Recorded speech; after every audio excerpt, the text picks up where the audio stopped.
మనందరికీ తెలిసిందే కరీంనగర్ పార్లమెంటు వాస్తవంగా ఉద్యమానికి చాలా కీలకంగా ముందుంటుంది. ఏ ఉద్యమం అయినా కూడా కరీంనగర్ పార్లమెంట్లో కాంగ్రెస్ పార్టీ నుండి వెలిశాల రాజేందర్రావు పోటీ చేస్తూ ఉన్నాడు. నాయకుల తప్పిదాలను ఎండగడుతూ వాళ్ళకి చెమటలు పట్టించిన నాయకుడిగా మనం చెప్పుకోవచ్చు. ప్రస్తుతం అడ్వకేట్గా కూడా కొనసాగుతూ ఉన్నారు. మధు యాష్కి గౌడ్ ఎవరైతే ఉన్నారో ఆయనకి చాలా సన్నిహిత సంబంధాలు కూడా ఉంటాయి. కాంగ్రెస్ పార్టీకి బీజేపీ పార్టీకి మ్యాచ్ ఫిక్సింగ్ అయింది. తెలియని పర్సన్ని తీసుకొచ్చి వెలిశాల రాజేందర్రావుకి కండువా కప్పి ఎంపీ అభ్యర్థి అని చెప్పేసి తిప్పుతా ఉన్నారు అని చెప్తా ఉన్నారు. మరి నిజంగా రాజేందర్రావు ఈ కరీంనగర్ పార్లమెంట్లో ఉన్నటువంటి ఓటర్లకు తెలుసా అసలు?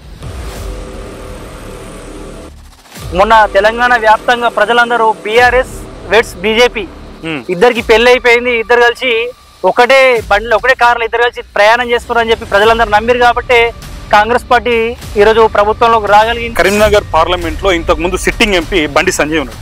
ఆయన బీజేపీ నుండి ఎంపీగా గెలిచిండు. వాస్తవంగా ఈసారి వెలిశాల రాజేందర్రావుకి ఎందుకు అవకాశం ఇవ్వాలి మేము అని ప్రజలు అడిగితే మీ సమాధానం ఏముంటుంది? కేవలం హిందూగాళ్ళు పొందుగాళ్ళు అనే ఒకే ఒక్క పదజాలాన్ని పోస్టర్ల మీద కొట్టించి హిందూ ముస్లిం వ్యతిరేక భావన క్రియేట్ చేసి హిందుత్వ ముసుగులో వచ్చిన వాడికి ఏం అభివృద్ధి చేయాలనే ఒక విజన్ అనేది లేదు. రేపు కరీంనగర్ని ఏ విధంగా విజన్ చేయాలని లేని వ్యక్తి బండి సంజయ్. బండి సంజయ్ ఏమంటున్నాడు అంటే ఎక్కడైనా ప్రెస్ మీట్లు కానీ వేదికల మీద కరీంనగర్ పార్లమెంటు ఎంపీగా నేను పార్లమెంటులో అందరికి మించి ప్రశ్నలు అడిగిన అంటున్నాడు కదా. ఆర్ఎస్ఎస్ ఒక పాట ఉంటుంది, నమస్తే సదా వచ్చలే మాతృభూమి అని. పార్లమెంటుకు పోయి రాజ్యాంగంలో ఉన్న తప్పులను ఎంచాల్సిన వ్యక్తి, రాజ్యాంగం ద్వారా రాష్ట్రానికైనా మేలు చేయాల్సిన వ్యక్తి అసలు మీ మండలానికి కూడా పార్లమెంటు సభ్యునిగా మీ మండలానికి కూడా ఏ నిధులు తీసుకొచ్చిన పాపన పోలేడా? పాపం కార్యకర్తలు అతని కోసం పాటుపడ్డ కష్టపడ్డ కార్యకర్తలు జైల్లో పడ్డా కూడా కనీసం వచ్చి పలకరించే సమయం లేని వ్యక్తి బండి సంజయ్.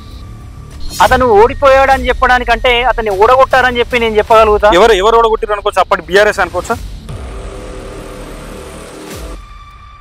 ఇప్పుడు ప్రస్తుతం వెలిశాల రాజేందర్రావు కరీంనగర్ ఎంపీగా గెలుస్తాడు అంటున్నారు. ఎంత మెజార్టీతో గెలుస్తాడు అనుకోవచ్చు? మరి నిజంగా ఎంపీ బండి సంజయ్ వాడకట్టు తిరగలేదు, మండలి తిరగలేదు, గ్రామం తిరగలేదు. మరి నిజంగా రాజేందర్రావు మీద ఈ ప్రజలందరూ సరైన నమ్మకం పెట్టుకొని ఓటేయచ్చా? ఓటేస్తే నిజంగా ప్రజలు అనుకున్న విధంగా పనిచేయగలుగుతాడు అనుకోవచ్చా? కేంద్రం రాష్ట్రం నుంచి వచ్చే నిధులతో పాటు సొంతంగా నిధులు ఖర్చు చేసుకుని కూడా ప్రజలకు డెవలప్మెంట్ చేయగలిగిన శక్తి సామర్థ్యాలు ఉన్న వ్యక్తి వెలిశాల రాజేందర్రావు గారు. నిజంగా భారతదేశంలో ప్రధానమంత్రి ప్లేస్ లో రాహుల్ గాంధీ కూర్చుంటాడు అనుకోవచ్చా?